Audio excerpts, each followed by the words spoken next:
Imagine you're a sailor. It's the year 678 AD. You're part of the Arab fleet, the most powerful navy in the world. You've conquered half the known world. Nothing can stop you. Your fleet surrounds Constantinople. Victory is inevitable.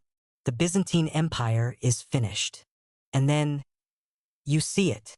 A liquid stream shooting from the enemy ships. It doesn't arc like an arrow. It doesn't fly like a stone. It flows like water. But it's not water. It's fire. Liquid fire. And it's headed straight for your ship. You dive into the sea to escape the flames. But the fire follows you. It burns on the water. Under the water. Can't be extinguished. It can't be stopped. The last thing you see is the sea itself, on fire. For over 800 years, the Byzantine Empire possessed a weapon so terrifying, so advanced, that enemies called it demonic.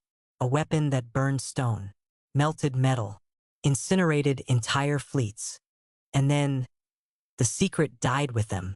To this day, we still don't know exactly how they made it. This is the story of Greek fire, the ancient world's atomic bomb. To understand why Greek fire was created, you need to understand the nightmare the Byzantine Empire was living through. The year is 650 AD.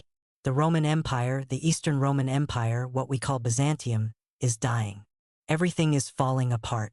The Sassanid Persians have ravaged the eastern provinces. The Slavs and Bulgars press from the north. And from the south. From the south comes something the world has never seen before, the Arab Caliphate.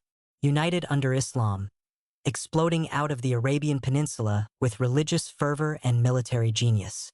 In just 30 years, the Arabs conquer Syria, gone. Egypt, the empire's breadbasket, gone. North Africa, gone. Persia, Rome's ancient enemy, swallowed whole, gone. Spain, conquered within years. The Arab advance seems unstoppable. And now, their sights are set on the greatest prize of all, Constantinople. Constantinople, the queen of cities, the largest, richest, most heavily fortified city in the Christian world.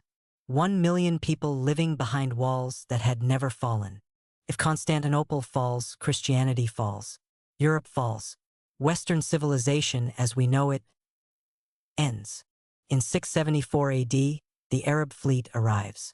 2,000 ships. The first siege of Constantinople begins. The Arabs have every advantage. Numbers, momentum, divine confidence. The Byzantine fleet is outnumbered, outgunned, and terrified.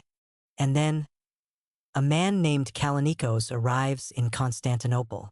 Kallinikos, a Greek architect and refugee from Heliopolis in Syria, a city already conquered by the Arabs. He comes to Emperor Constantine IV with a proposal, a weapon, unlike anything the world has ever seen. The emperor is desperate. He has nothing to lose. He gives Kallinikos resources, workshops, secrecy. And Kallinikos creates hell on earth. It's 678 AD. The Arab siege has dragged on for 4 years. The Byzantine fleet must break the blockade or the city will starve. The Byzantine dromons, their warships, sail out to meet the Arab fleet in the Sea of Marmara. The Arabs see them coming and prepare for standard naval combat. Boarding, ramming, archery. They have no idea what's about to happen. As the Byzantine ships close to engagement range, sailors on the prow begin working strange bronze devices. Tubes, pumps, connected to tanks of liquid. The Arab sailors watch, confused. What are they doing? And then, the siphon ignites. A stream of liquid fire shoots from the bronze tube. 20 feet, 30 feet. It arcs through the air like a fiery serpent. It hits the first Arab ship. The ship doesn't catch fire. It explodes into flame. The entire vessel, stem to stern, engulfed in seconds. The Arab sailors scream. Some jump overboard. But the fire spreads across the water. The sea itself burns. Those who jumped into the water don't escape. The fire follows them beneath the surface. Water doesn't extinguish it. It makes it worse. Ship after ship ignites. The Arab captains try to retreat, but the Byzantine Dromans pursue, spraying liquid fire from their bronze siphons like dragons breathing flame. The Byzantine chronicler Theophanes writes, "The Romans set the ships of the enemy on fire, and a great number of the Saracens perished in the sea. The fire was of such a nature that water could not quench it, but rather made it more fierce. Out of 2,000 Arab ships, only a handful escape. The siege of Constantinople is broken. The Arab advance into Europe stops. Greek fire has saved Western civilization. Before we dive into the science of how this weapon actually worked, I need you to do something. If you love dark military history, real weapons that changed the world, hit that subscribe button now. And drop a comment. What historical weapon fascinates you most? Because Greek fire, it was so terrifying, they literally called it demonic. Now, let's decode the mystery.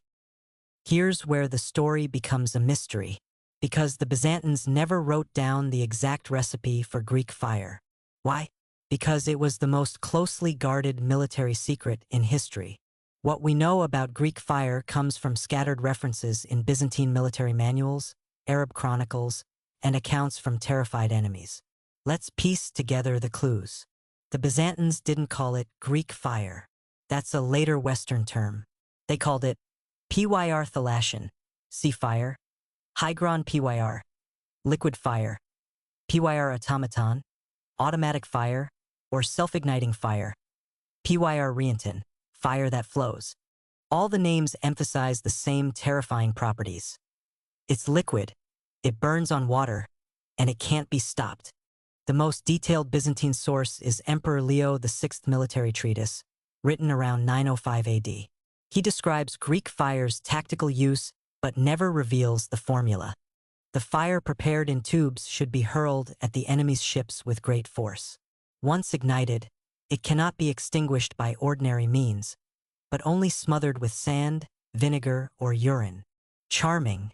Arab sources provide more details because they were terrified of it. The historian Al-Tabari describes the weapon used against an Arab fleet in 673. They were shooting fire onto the Muslim ships. The fire resembled lightning bolts from heaven.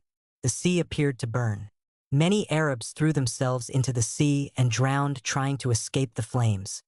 Another Arab chronicler writes that Greek fire, burned like oil, spread across water, could not be extinguished, made a roaring sound like thunder, produced thick black smoke that choked men before the flames reached them.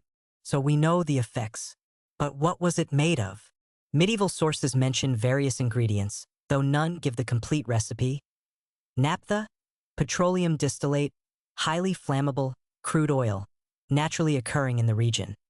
Sulfur, burns intensely, produces choking smoke. Quicklime, calcium oxide, reacts violently with water, generating heat and igniting flammable materials. Resin, sticky, burns slowly, makes fire cling to surfaces. Pitch or tar, similar properties to resin. Saltpeter, potassium nitrate, oxidizer, though this is debated by historians.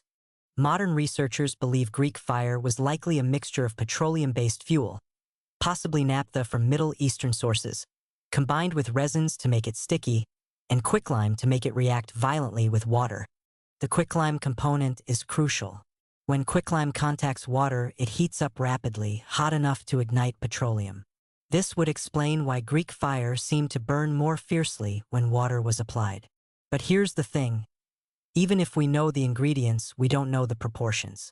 We don't know the preparation process. We don't know if there were multiple formulas for different situations. The Byzantines made sure of that. Knowing what Greek fire was made of is only half the puzzle. The other half, how did they shoot it? The delivery system was called a siphon, or in Greek, siphonophoros, siphon bearer. Based on Byzantine manuscripts and archaeological evidence, here's what we think the siphon looked like. A bronze tube, about 2 to 3 inches in diameter, mounted on the prow of a ship. Connected to the tube is a pump mechanism, possibly a force pump similar to what firefighters would later use, ironically. Yes, the same technology firefighters used to spray water. The Byzantines used to spray fire. Behind the pump is a large ceramic or metal tank containing the Greek fire mixture under pressure. The mixture is kept in sealed containers until deployment. Here's how it worked in battle. Step 1. As Byzantine ships approach enemy vessels, the siphon crew prepares the weapon. The tank is pressurized, possibly using manual pumps or compressed air. Step 2. The bronze tube is aimed at the target. Unlike catapults or arrows, this can be adjusted in real time during battle. Step 3. A valve is opened. The pressurized mixture shoots through the bronze tube. Step 4. At the tube's mouth, an ignition source, possibly a continuously burning pilot flame, ignites the stream as it exits. Step 5. A jet of burning liquid fire shoots toward the enemy ship, traveling up to 30 feet or more. Step 6. On contact, the sticky, petroleum-based mixture adheres to wood, cloth, and human flesh. Cannot be wiped off. Water makes it worse. The result? Instant, uncontrollable inferno. But the siphon wasn't just mounted on ships. Byzantine military manuals describe portable versions, handheld siphons used by soldiers defending city walls. Imagine attacking Constantinople. You've brought siege ladders. You've reached the walls. You're about to climb over. And a Byzantine soldier appears above you with a bronze tube. He pumps a handle. A stream of liquid fire shoots down onto the ladder, onto your fellow soldiers, onto you. There's no escape. The ladder is now a tower of flame. Everyone on it is burning.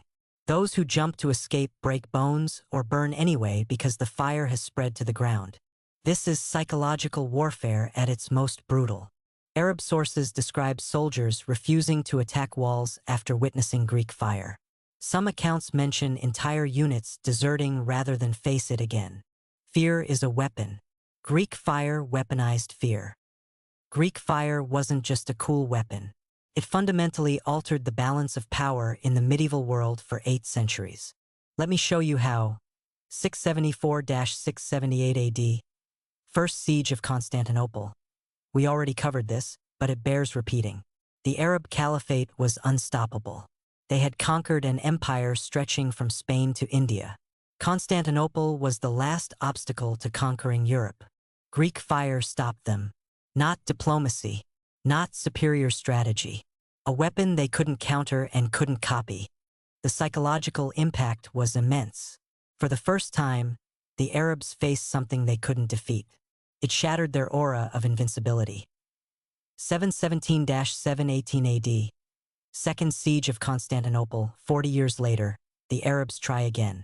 New caliph, new strategy, massive fleet, allegedly 1,800 ships. They're confident they can succeed where the previous generation failed. They're wrong. The Byzantine fleet, equipped with improved siphon systems, decimates the Arab navy.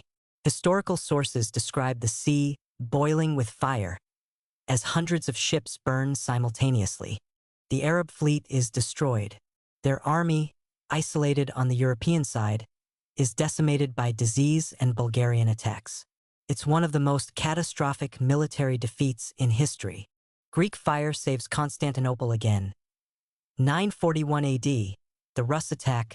The Rus, Viking-descended warriors from what's now Russia and Ukraine, weren't stupid. They'd heard the stories about Greek fire. They thought they had a counter-strategy. They didn't. Prince Igor leads a fleet of reportedly 1,000 ships to attack Constantinople. The Byzantines meet them with 15 dromons equipped with siphons. 15 ships.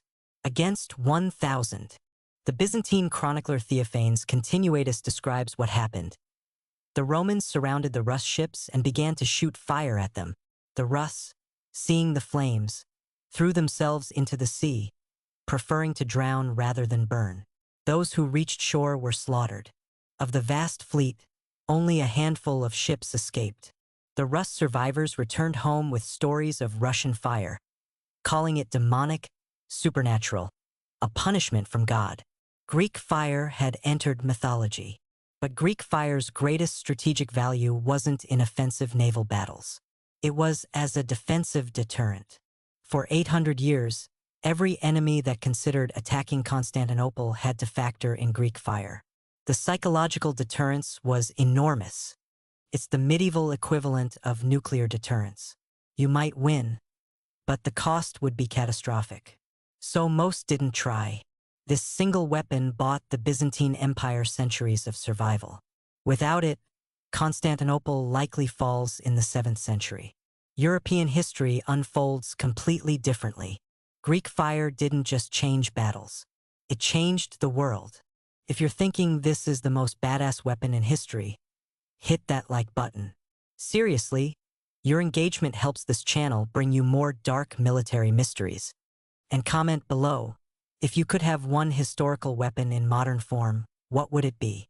Greek fire? Roman gladius? Mongol composite bow? Let's debate. Now, here's where the story gets tragic. So why don't we know exactly how to make Greek fire? Because the Byzantine Empire took the secret to its grave. The formula for Greek fire was one of the most closely guarded state secrets in history. Only a handful of people knew it at any given time. Production was centralized in Constantinople under imperial control. Byzantine emperors issued specific decrees about Greek fire security. The secret of the fire is to be revealed to none, not to foreign powers, not to captured enemies, not even to our own people except those few who require it for manufacture. One Byzantine emperor wrote to his son, "This fire, which was revealed by an angel to the first Constantine, is to remain secret within the Roman Empire.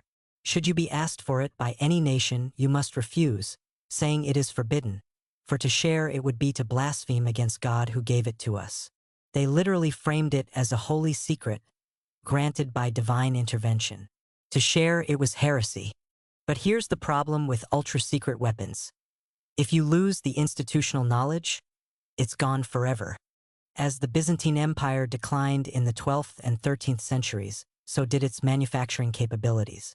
The workshops where Greek fire was produced were in Constantinople.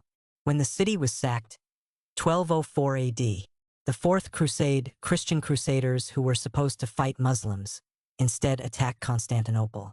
They sacked the city, burn libraries, destroy workshops. Much of the technical knowledge is lost. The Byzantine Empire eventually recovers Constantinople, but it's a shadow of its former self. Resources are scarce. The specialized craftsmen who knew the formula are dead or scattered. 1453 AD. The Ottoman Turks finally conquer Constantinople. The Byzantine Empire ends. And with it, the secret of Greek fire dies. The Ottomans search the ruins for the formula. They interrogate survivors. They offer rewards. Nothing. The secret is gone. In a bitter irony, the Byzantines' obsession with secrecy ensured that their greatest weapon would die with them. If they'd written it down, shared it with allies, documented it properly, we'd know. But they didn't. And now, nearly 600 years later, we're still guessing. Of course, modern scientists and historians haven't given up. Multiple attempts have been made to recreate Greek fire. In the 1960s and 70s, chemists experimented with various mixtures of petroleum, sulfur, quicklime, and resins. Some formulas came close. They produced fire that burned on water and was difficult to extinguish. But here's the problem. We don't know if they got it right. Without Byzantine specifications, we can't verify accuracy. Television documentaries have attempted demonstrations. Some impressive results. Jets of flame shooting across water, sticky fire that clings and burns. But Byzantine Greek fire had specific properties mentioned in sources. Burns on water. Check. Petroleum mixtures can do this. Cannot be extinguished by water. Check. Resin-based fires resist water. Makes roaring sound. Unclear, some formulas do, some don't. Produces thick smoke. Check. Sulfur and incomplete combustion produce smoke. Reacts more violently when water is added. Possible. If quicklime is present.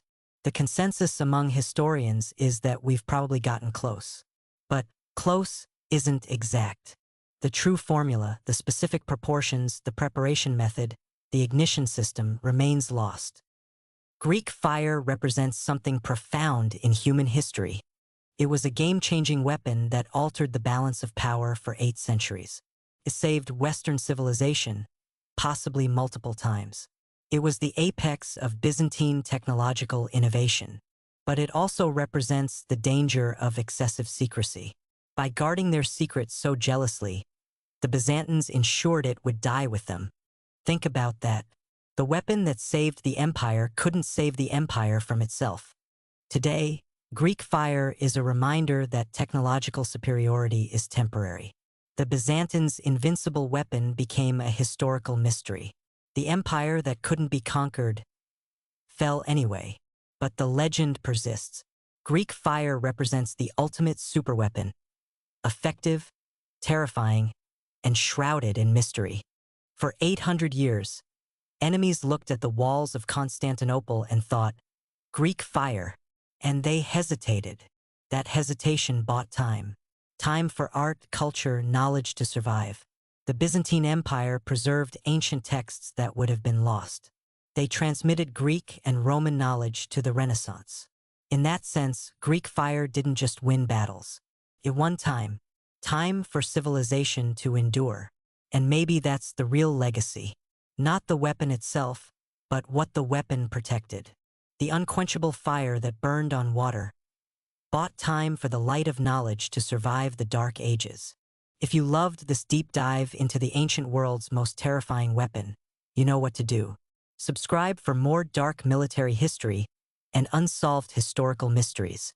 Smash that like button. It genuinely helps the channel grow and lets me research more obscure history like this. And here's your mission.